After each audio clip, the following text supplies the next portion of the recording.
नमस्कार मित्रांनो, बघा या अगोदर आपण दोन बेसिक व्हिडिओ बघितलेले आहे याच्यावर, जे तुम्हाला अतिशय उपयुक्त असे ठरणार आहेत. आणि बऱ्याच जणांचे मेसेज पण आले मला की सर याच्यातून प्रश्न पडत आहेत. बघा, पहिल्या व्हिडिओमध्ये आपण काय बघितलेलं आहे की बृहन्मुंबई महानगरपालिकेमध्ये कोणते कोणते विभाग आहे, कोणत्या कोणत्या विभागात काय काय कामं चालतात ते आपण बघितलेलं आहे. हे बृहन्मुंबईचं वार्षिक प्रकाशन आहे जे 2024चं आहे. त्याच्यामध्ये आपण एक बेसिक सांगतो तुम्हाला काही वेळातच की सिम्बॉल कुठला आहे, त्या बौद्धचिन्ह काय आहे, त्या बौद्धचिन्हामध्ये काय काय दिलेलं आहे, त्याचा अर्थ काय आहे, हे बेसिक माहिती पाहिली. त्याच्यानंतर आपण पाहिलं त्याच्या अनुक्रमानिकामध्ये की कोणते कोणते विभाग आहेत त्याचे आणि विभागामध्ये त्यांच्या कुठली कामं चालतात ते आपण बघितलं. त्याच्यानंतर प्रशासक वगैरे, त्याच्या निवडणुका कधीपासून नाही झाल्या, बृहन्मुंबईला कधी 150 वर्ष पूर्ण झाली आणि तिथं कशाला 100 वर्ष किंवा 150 वर्ष 75 वर्ष असे कुठं कुठं पूर्ण झालेले आहे आणि कधी कधी झालेलं आहे हे 150 वर्ष वगैरे, नाही का. त्याच्यानंतर आपण एकंदरीत याचं स्ट्रक्चर कसं आहे बृहन्मुंबई महानगरपालिकेचं ते बघितलेलं आहे. तर ज्यांनी ते व्हिडिओ बघितलेले नाहीये त्यांनी आपल्या प्लेलिस्टमध्ये मुंबई नावाचं जे प्लेलिस्ट आहे आपलं तिथं जायचं आहे आणि ते तुम्ही दोन्ही अगोदरचे व्हिडिओ बघायचे, जेणेकरून तुम्हाला आता हे समोरच्या पार्ट 3 म्हणजे पहिल्या ह्याच्यात आपण बेसिक पाहिलं, पार्ट 2 मध्ये आपण एक पाहिलं आणि हे 3 आहे. वृक्ष प्राधिकरणाचं आपण इथपर्यंत पाहिलं होतं. आता आपण इथं होतो वैधानिक महानगरपालिका लेखा परीक्षा. तर बघा, याच्यावर मी तुम्हाला सांगितलेलं आहे की कसे कसे प्रश्न पडलेले आहे आणि बऱ्याच जणांनी प्रश्न त्याच्यावर पडले ते पाहिले आणि सांगितले सुद्धा की सर असे असे प्रश्न पडले बा.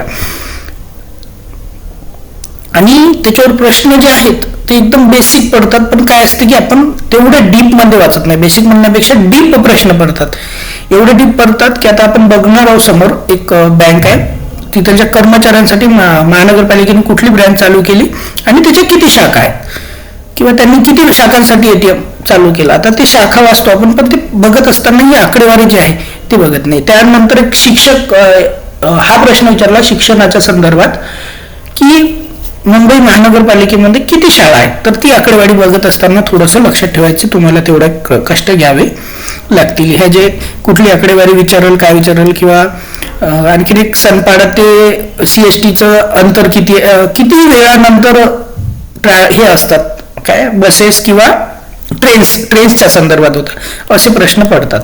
ठीक आहे, आता तुम्ही ते समजू शकता की प्रश्न कसे पडतात. ज्यांनी राज्यसेवेचा प्रश्न पेपर दिला त्याला माहित आहे, दारू प्यायला नकार कसे द्याल असे असे प्रश्न पडलेले आहेत. त्याच्यामुळे ते आपण सोडूया, आपण आपल्या अभ्यासावर कॉन्सन्ट्रेट करूया. ठीक आहे, त्या अगोदर मित्रांनो तुम्ही चॅनलला सबस्क्राईब करणं खूप इम्पॉर्टंट आहे. इम्पॉर्टंट आहे म्हणण्यापेक्षा तुम्ही बघू शकता आतापर्यंत एवढ्या वेळात तुम्हाला ऍड आली का. इव्हन मी ऍड सुद्धा लावली नाही की तुम्हाला अभ्यासात डिस्टर्ब नको म्हणून. ठीक आहे, तर तुम्ही चॅनलला सबस्क्राईब करून घ्या. आपल्या चॅनलवर ऍड सुद्धा आपण लावत नसतो आणि त्या 4-5 रुपयाने 10-100 रुपयाने आपल्याला काही होणार नाहीये. त्याच्यामुळे ऍड नाही लावत, तर चॅनल सबस्क्राईब करा विदाऊट ऍड बघण्यासाठी. ठीक आहे, तर आता मी सुद्धा जास्त बोलत नाही, आपण जाऊया थेट प्रश्नांवर आणि विश्लेषणावर. बघा, वैधानिक महानगरपालिका लेखापरीक्षण, महानगरपालिका मुख्य लेखापरीक्षक यांचे खाते. महानगरपालिका मुख्य लेखापरीक्षकाचं स्वतंत्र खाते निर्माण करण्याकरता अद्ययावत सुधारित मुंबई महानगरपालिका अधिनियम 1888. आता हा अधिनियम पूर्ण तुम्ही वाचला असेल किंवा बघितला असेल. या अधिनियमातूनच प्रश्न पडतील असं काही नाहीये. ठीक आहे, बेसिक 1-2 प्रश्न त्या अधिनियमावर असतो, बाकी याच्या स्ट्रक्चरवर असतात नगरपालिकेच्या, ज्यामध्ये अधिनियमाच्या योजनेखाली महानगरपालिका मुख्य लेखापरीक्षकाचा दर्जा भारत सरकारच्या अधिनियम 1935च्या कलम 169 खाली नियंत्रण. हे बघा, हे खूप पूर्वीचं आहे, याच्यावर प्रश्न पडू शकत नाही गॅरंटेड. ठीक आहे, त्याच्यामुळे हे बघू नका.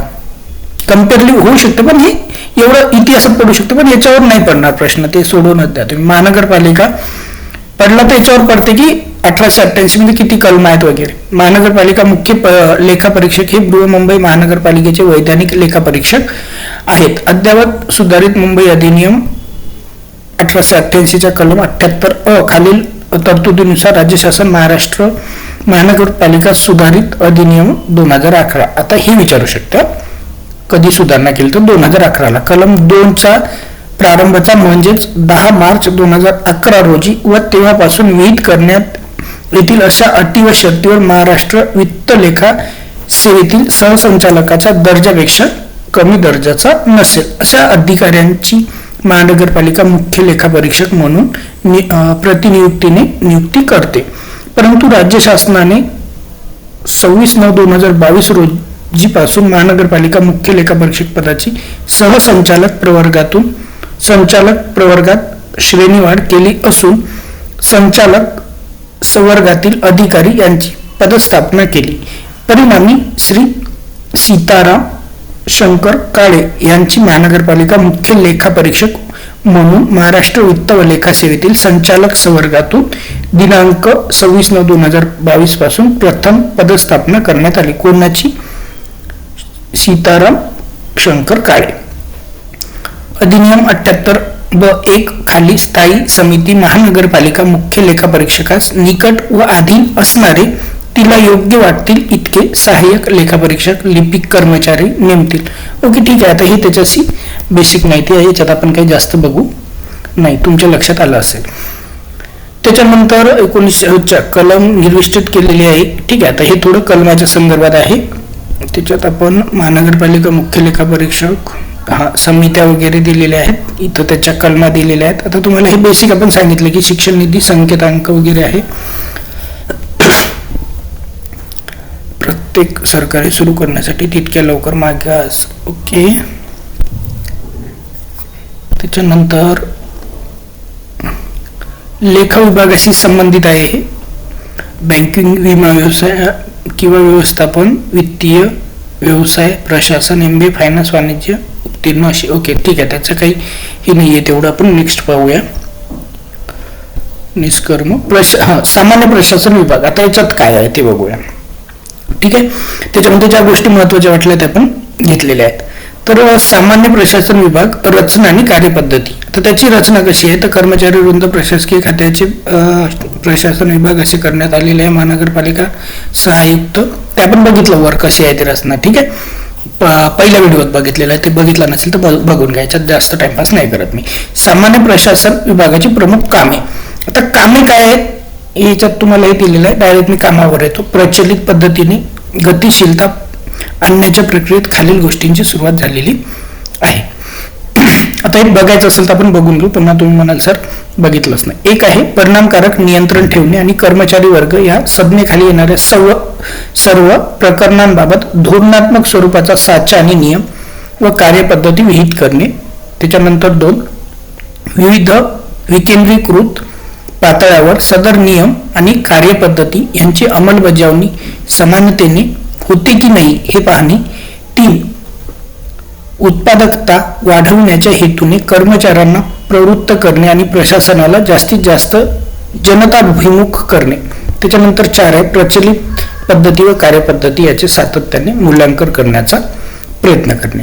आता बघा, प्रचलित पद्धतीमध्ये गतिमानता आणण्याच्या प्रक्रियेत खालील गोष्टी सुरुवात झालेली आहे. आता ते कुठले आहेत? सामान्य संज्ञेच्या विविध पदांकरता अर्हतांची कार्यपद्धती व सेवा प्रवेशाचे प्रामाणिकीकरण असणे. 1. त्यानंतर काय आहे? तर पदोन्नती विविध पातळ्यावर कर्मचाऱ्यांच्या तक्रारी दूर करणे. कर्मचाऱ्यांच्या निगडित सेवा व प्रवेशांकरता मंडळे स्थापन करणे. ठीक आहे, हे विचारू शकतात. मंडळे स्थापन करणे हे सुद्धा आहे. इत्यादी बाबी विचारात घेऊन त्याबाबत धोरणात्मक निर्णय व परिपत्रके प्रसारित केले जातात. घटनेन्वये आवश्यक असल्यानुसार सेवा व भरतीचे नियम सुधारित करणे आणि मागासवर्गीय उमेदवार, खेळाडू, अपंग व्यक्ती, माजी सैनिक यांच्यासाठी नोकरीमध्ये जागा राखीव ठेवणे. बघा, हे पण महत्वाचं आहे.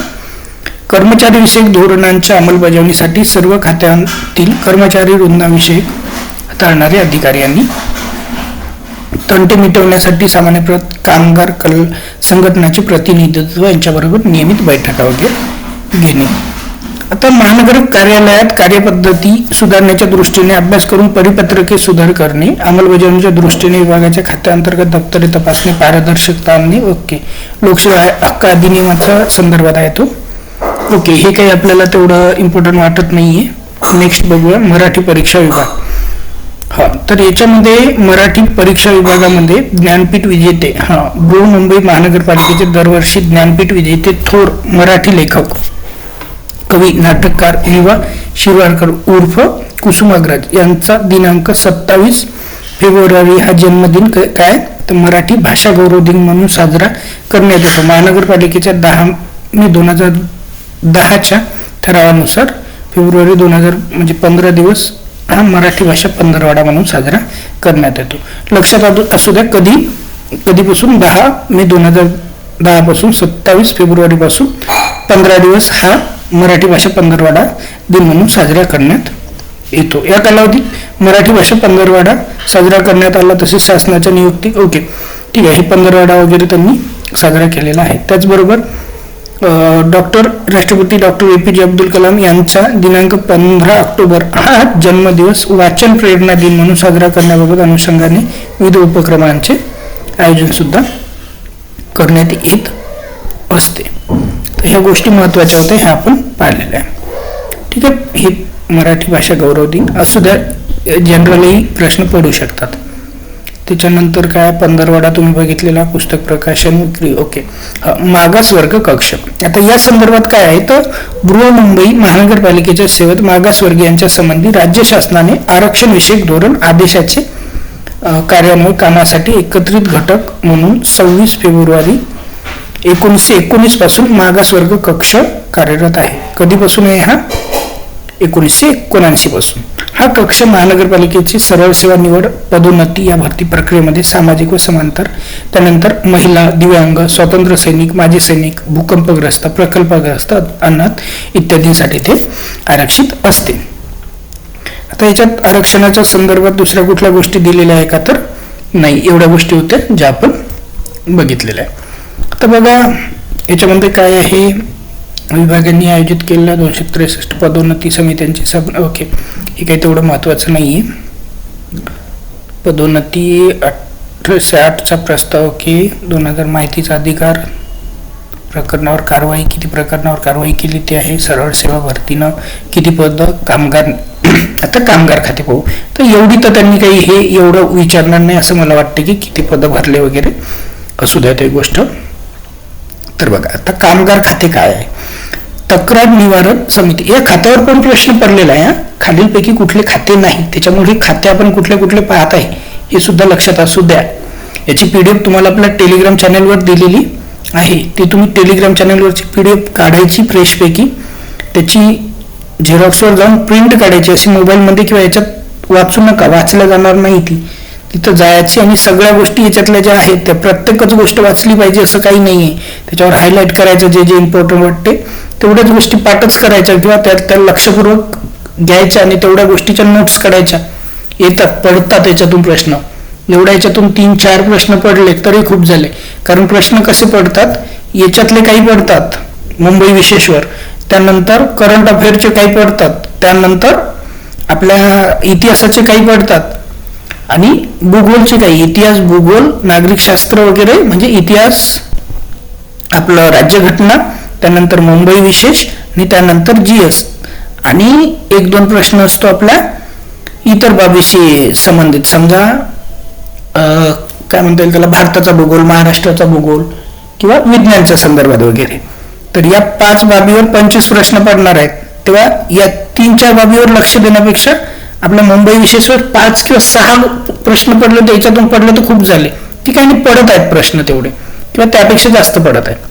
ठीक आहे, तर हे प्रश्नांची एकदा बघायचं कोणत्या याच्यावर किती प्रश्न पडत आहेत आणि तसा अभ्यास करायचा.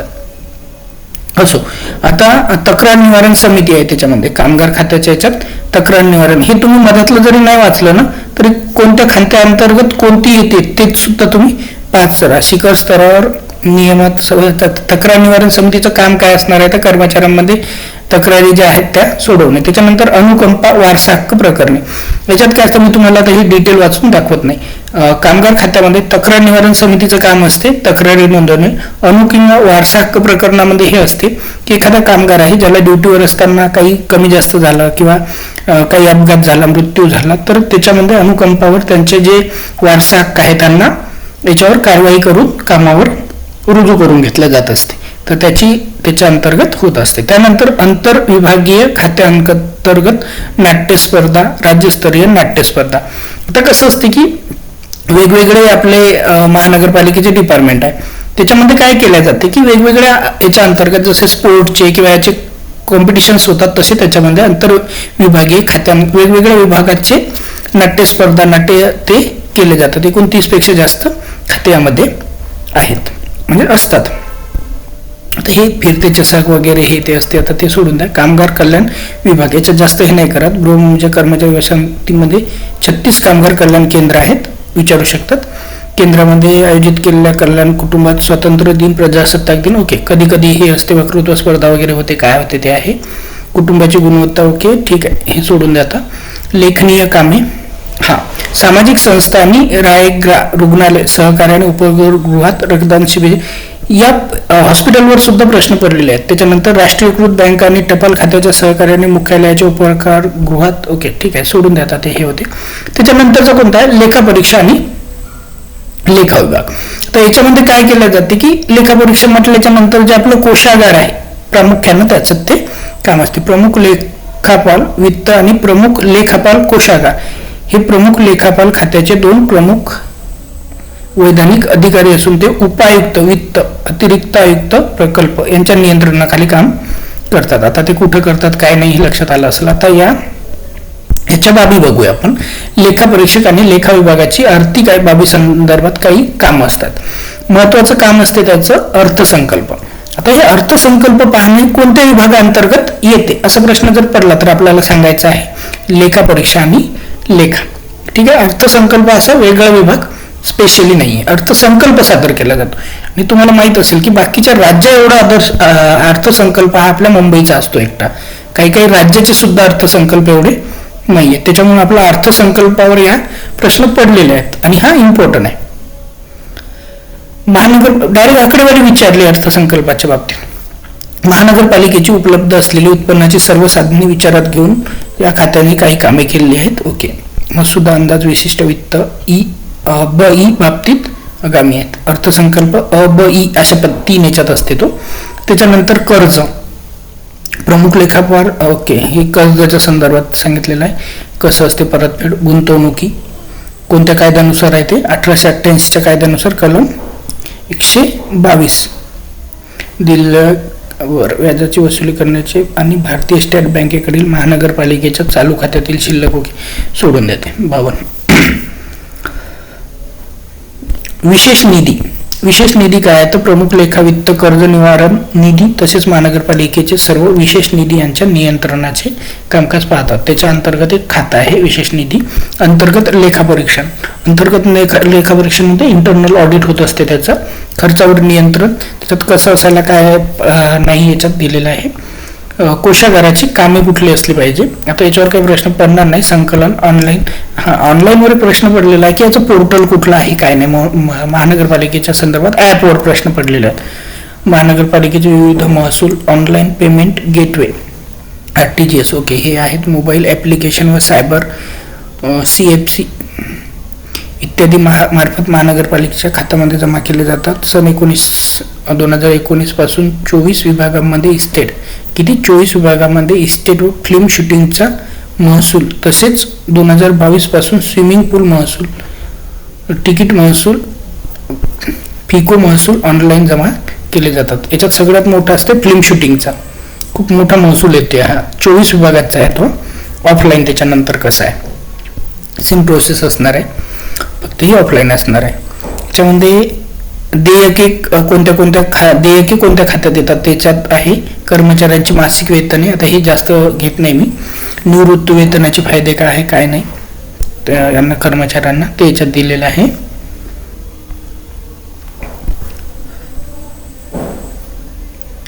त्याच्यानंतर माहे एप्रिल 2023 ते 24 कालावधीत एकूण 3786 कर्मचाऱ्यांना मानव संसाधन प्रणालीमधून व 1/11/2019 पूर्वी निवृत्त झालेल्या एकूण 109 कर्मचाऱ्यांना म्युच्युअल पद्धतीने संगणकीय प्रणालीद्वारे अधिदान करण्यात आलेले आहे. सोडून जाता हे एवढं काही हे नाही. पेन्शन अदालत काय आहे. त्याच्यानंतर 7वा वेतन आयोग ठीक आहे, सोडून द्या. याच्यावर एक प्रश्न पडू शकणार नाहीये. मासिक निवृत्ती वेतन कुटुंब निवृत्ती वेतन काय आहे. अनुवांशिक निर्वाह भत्ता कर्मचाऱ्यांना देण्यात येतो. आता मुंबईच्या संदर्भात आपल्याला याच्यात कुठल्या हे आहेत ते बघायचं आहे. कर निर्धारण खाते जवाहरलाल ह्या ज्या योजना आहेत ना याच्यावर बघूयात. याच्यावर पडलेले आहेत. बृहमुंबई प्राधिकरण कर्जे, जवाहरलाल नेहरू राष्ट्रीय नागरी पुनर्निर्माण कार्यक्रमाचा प्रकल्प. असे प्रश्न पडलेला आहे की खालीलपैकी कुठला प्रकल्प हा महानगरपालिकेअंतर्गत राबवण्यात येत नाही. तर आपण हे बघूया आता. हा प्रकल्प आहे जवाहरलाल नेहरू राष्ट्रीय नागरी पुनर्निर्माण कार्यक्रमांतर्गत प्रकल्प. फक्त प्रकल्पाचं नाव लक्षात राहू द्या. याच्यामध्ये काय आहे काय नाही ते आपण पाहूया, पण तुम्ही हे मेनली नाव लक्षात राहू द्या. केंद्र शासनाने जवाहरलाल नेहरू राष्ट्रीय नागरी पुनर्निर्माण कार्यक्रमांतर्गत नॅशनल अर्बन रिन्युअल मिशन आर्थिक सहाय्य करण्यासाठी वैद्य वैतरणा पाणी पुरवठा प्रकल्प मुंबई. कुठला?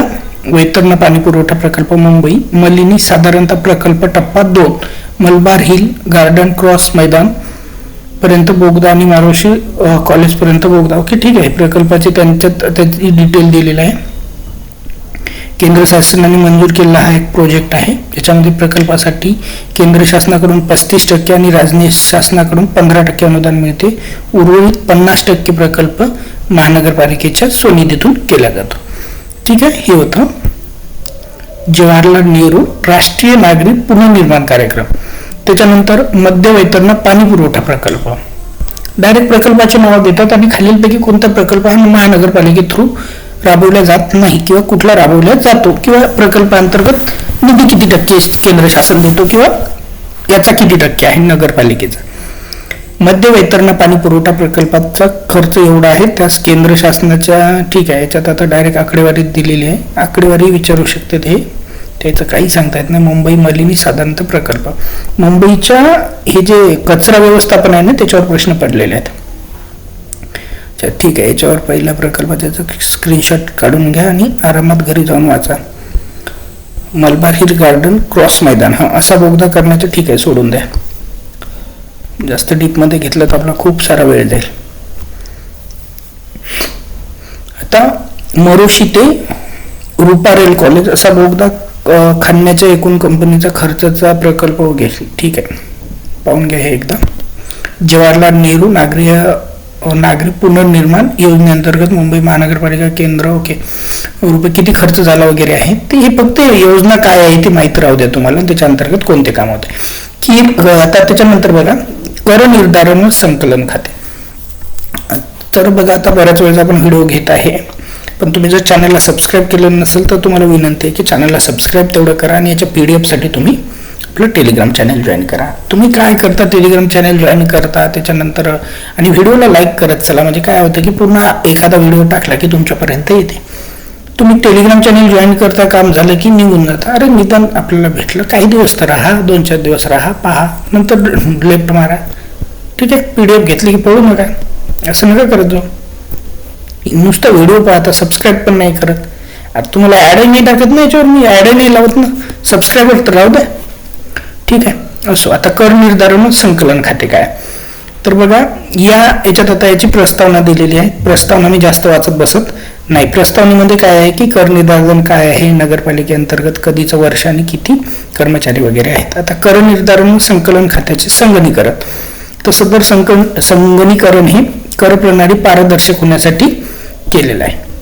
भांडवली मूल्याधारित कर प्रणालीची अंमलबजावणी कशा पद्धतीने केली आणि केव्हापासून. तर बघा 1 एप्रिल 2010च्या प्रभावी दिनांकापासून भांडवली आणि त्याची हे झालेली आहे. आता कुठल्या कलमांतर्गत, कुठल्या पोट कलमांतर्गत झालेली आहे त्याच्यात दिलेलं आहे. नवे लगतपूर्व वर्षाच्या कराच्या 40% अधिक दिसणार आहे. भांडवली मूल्य कर किती आहे, 40% पर्यंत आहे. त्याच्यानंतर मालमत्तेचे भांडवली मूल्य दानायोग्य मालमत्ता करासह मालमत्तेच्या सविस्तर तपशील संकेतस्थळावर उपलब्ध आहे. आता तुम्ही हे बघू शकता की त्याच्यावर काय काय गणन करणे, मालमत्ता कराचे ऑनलाईन अधिकरण करणे, मालमत्ता कर तक्रार करणे वगैरे या संदर्भात आहे. बघा तर त्याच्यानंतर काय आहे तर या प्रणालीद्वारे उपलब्ध डाटा माहिती तंत्रज्ञान माय BMC. अच्छा, ठीक आहे, ते त्यांचं अद्ययावत कुठं आहे काय नाही ते त्यांनी दिलेलं आहे. इमारतीच्या आवारात निर्माण करणाऱ्या कचऱ्याचे वर्गीकरण करून इमारतीच्या आवारात कंपोस्टीकरण करणाऱ्या. आता याच्यात काय केलेलं आहे त्यांनी, अद्ययावत सुधारित मुंबई अधिनियम 1888च्या कलम 144 सामाजिक दृष्ट्या किंवा परिस्थितिकीय लाभासाठी अंमलात येणाऱ्या योजनांच्या संदर्भात जमिनी आणि इमारतीच्या आकारव्ययाच्या मालमत्ता करात सवलत अनुज्ञेय आहे. मालमत्ता कराचा घटक असलेल्या सर्वसाधारण करात इमारतीच्या आवारात निर्माण होणाऱ्या संपूर्ण कचऱ्याचे वर्गीकरण केले जाते. कंपोस्टीकरण सुद्धा त्यामध्ये होते. संपूर्ण कचऱ्याचे वर्गीकरण करून पुनर्वापरकर्त्या संस्थात सोपवून त्याची विल्हेवाट लावण्यात येते. आता याच्यावर प्रश्न कसा पडलेला मी 4 वेळेस सांगितलं तुम्हाला की विल्हेवाट लावण्याचे जे ठिकाण आहेत ते कुठं कुठं आहेत. ठीक आहे, आता आपण ते आता याच्यात कलम काय दिलेलं आहे काय नाही ते असं याच्यात आहे. एवढं डिटेल पाहण्याची गरज नाहीये. ठीक आहे, 90 दिवसानंतर प्रतिमा 2% व्याज. ही महत्वाचं आहे की करावर असा प्रश्न आहे की किती टक्के म्हणजे किती टक्के 6 महिने अगोदर वगैरे भरू शकता तुम्ही, किती महिने अगोदर आपण त्यांच्याकडून एक्स्ट्रा कर घेऊ शकतो किंवा आगाऊ देय घेऊ शकतो असा प्रश्न होता. मालमत्ता कराची वसुली प्रभावीपणे करण्याच्या दृष्टीने मालमत्ता दर देयकावर अद्ययावत सुधारित मुंबई अधिनियम ठीक आहे 206 तरतुदीचा अवलंब करण्यात येतो. त्यामध्ये खंडित करणे, चल मालमत्ताची अडकावणी, अचल मालमत्ताची जप्ती, अडकावणी, लिलाव इत्यादी कार्यवाही करण्यात येते. तसेच थकीत मालमत्ता कराचे दिनांकाच्या 90 दिवसाच्या प्रति माह 2% दराने दंड किती 2% आकारण्यात येतो. आता हे माहित पाहिजे म्हणून तुम्हाला फक्त किती टक्के असते दंड ते सांगितलेलं आहे. त्याच्यानंतर 2022 प्रारंभ करण्यात आलेल्या महानगरपालिकेच्या क्षेत्रफळ काय आहे ते चौरस फूट चटई वगैरे सोडून द्या. आता जनसंपर्क विभाग कोणते सांगत आहेत ते लक्षात राहू द्या. आता हे करातून सूट कोणाला दिलेले हे सुटलं आपलं, पण हे तुम्हाला माहित असू द्या. संरक्षण दलातील शौर्य पदकासह माननीय बाळासाहेब ठाकरे माजी सैनिक सन्मान योजनेअंतर्गत माजी सैनिक व सैनिक विधवा पत्नी यांच्या निवासी मालमत्तेस तसेच संरक्षण दलातील अविवाहित शहीद झालेल्या सैनिकांच्या नामनिर्देशित मालमत्तेस करातून सूट देण्यात येते. इम्पॉर्टंट मुद्दा होता आपला सुटलेला. कोणाला सूट देण्यात येते हे माहित असू द्या. कोणाच्या नावाने योजना आहे बाळासाहेब ठाकरे यांच्या. का जनसंपर्क विभाग काय आहे तर मुंबई महानगरपालिकेच्या राबवण्यात येणारे प्रकल्प आहेत. त्याच्यामधून वेगवेगळे धोरण निर्माण केले जातात, आधी नागरिकांपर्यंत पोहोचवले जातात. प्रतिमा जन्मात खाते, त्याच्यानंतर महानगरपालिकेच्या सन 2023-24 मध्ये आयोजित केलेला समारंभ, उपक्रम, कार्यक्रम, प्रकल्प, घडामोडी ठीक आहे, छायाचित्र वगैरे ठीक आहे. ओके बाकी काही नाही. 23-24 जनसंपर्क एकूण 730 वार्तापत्रे प्रसारित केली होती. ठीक आहे. तर याच्यात काय आहे हे विशेष तर याच्यामध्ये त्यांच्या जाहिराती संदर्भात वगैरे आहे.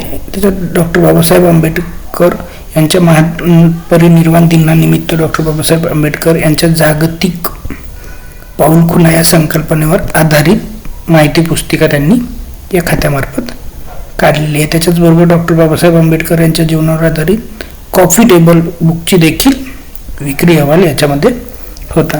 आता हे कुठं वगैरे हे तुम्हाला माहित असायला पाहिजे, चैत्यभूमी वगैरे नाही का, कसे काय आहे तिथं ते. त्याच्यानंतर गणेश उत्सवाच्या दरम्यान इथं कार्यक्रम असतात. पंधरवड्यानिमित्त भाषा आपण तुम्हाला अशी पाहिलं की कुठला पंधरवडा आपण गौरव भाषा दिन, मराठी गौरव भाषा दिन वगैरे साजरा केला जातो ते आपण बघितलेलं. तर विधी खाते काय आहेत आणि विधी खात्याची म्हणजे काय आहे. विधी खात्याअंतर्गत सरळ महानगरपालिकेचे आणि कोणाचे जर काही हे असतील तर विधी खात्याअंतर्गत जे न्यायिक प्रकरणे आहेत ते आपण म्हणजे ती महानगरपालिकेची न्यायिक प्रकरणे या खात्यामार्फत निपटवली जात असतात. न्यायालयिक खटले, दिवाणी व फौजदारी अशा दोन्ही प्रकरणात असतात. वेगवेगळे न्यायालयामध्ये चालवले जातात. त्याचबरोबर सर्वोच्च न्यायालयाचा उच्च न्यायालय मुंबई येथील विनंती अर्जाबाबत रिट पिटिशन प्रकरणाचा तसेच इतर न्यायाधिक लघुवाद मानवी म्हणजे काय तर एकंदरीत बृहन्मुंबईच्या संदर्भात ज्या काही केसेस होतात त्या बृहन्मुंबईवर किंवा कोणी वैयक्तिक टाकलेले असेल तर एकंदरीत या संदर्भात ज्या ज्या केसेस आहेत त्या विधी खात्याअंतर्गत चालवल्या जात असतात. एवढं लक्षात ठेवा. मध्यवर्ती खरेदी खाते याच्यात कुठल्या गोष्टी येतात ते मध्यवर्ती खरेदी खात्यामध्ये की जे जे आपल्याला, आता तुम्ही मग बघितलं असेल काही कोरोनामध्ये काही खूप सारी मोठी खरेदी केली होती, अशा कंडिशनमध्ये काय असते की काही समित्या याच्यामार्फत तिथं स्थापन केल्या जाते, त्या समिती अंतर्गत तिथं मोठमोठ्या प्रमाणात खरेदी केल्या जाते, तेव्हा ही मध्यवर्ती खरेदी खाते त्यांना मदत करत असते त्या कमिटीला. याच्यात दिलेल्या खात्याअंतर्गत सर्वसाधारण बाबी, फर्निचर वस्तू, गणवेश, कीटकनाशके आणि इतर उपक्रम वगैरे आहे, जे PPE, विनिदा तत्वावर जे काही आहे मनुष्यबळ हे जे लागते ते त्यांनी खरेदी केलं. आता प्रमुख अधिकारी चौकशी विभाग, ज्या काही गोष्टी होतात गैरवर्तवणूक किंवा कर्मचाऱ्यांची किंवा काही झालं त्याच्यात ॲक्सिडेंट झाला किंवा काही कोणाचा मृत्यू झाला कामावर असताना वगैरे, तर त्याच्यात चौकशी होत असते. गैरकृत्य इथं दिलेलं आहे, वर्तवणूक, गैरकृत्य, निष्काळजीपणा या संदर्भात, तर त्याची चौकशी केली जाते या विभागांतर्गत. लाचलुचपत अशा प्रकारची नाही का, तर हे आहे. तर एकंदरीत अशा बाबी याच्यामध्ये येत असतात. आता काय तर त्याचबरोबर खात्यात नमूद चौकशी प्रकरणे हाताळलेली आहेत. कमला मिल कंपाऊंड दुर्घटना, आता या दुर्घटना किंवा काय काय होते हे बघा.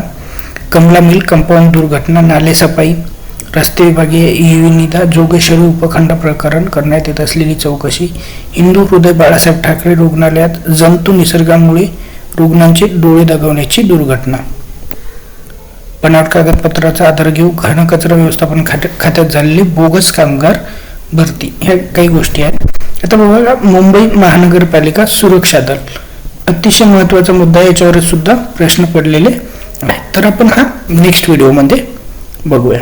नेक्स्ट व्हिडिओ लवकरच येईल मित्रांनो. तुम्ही चॅनलला सबस्क्राईब करून ठेवा, लाईक करून ठेवा आणि सबस्क्राईब आणि बेल आयकॉन दाबा, म्हणजे तुम्हाला व्हिडिओ टाकल्या ते तुम्हाला येऊन जाईल. ठीक आहे, धन्यवाद. भेटूया नेक्स्ट व्हिडिओमध्ये. थँक्यू. हां, सबस्क्राईब तेवढं करा.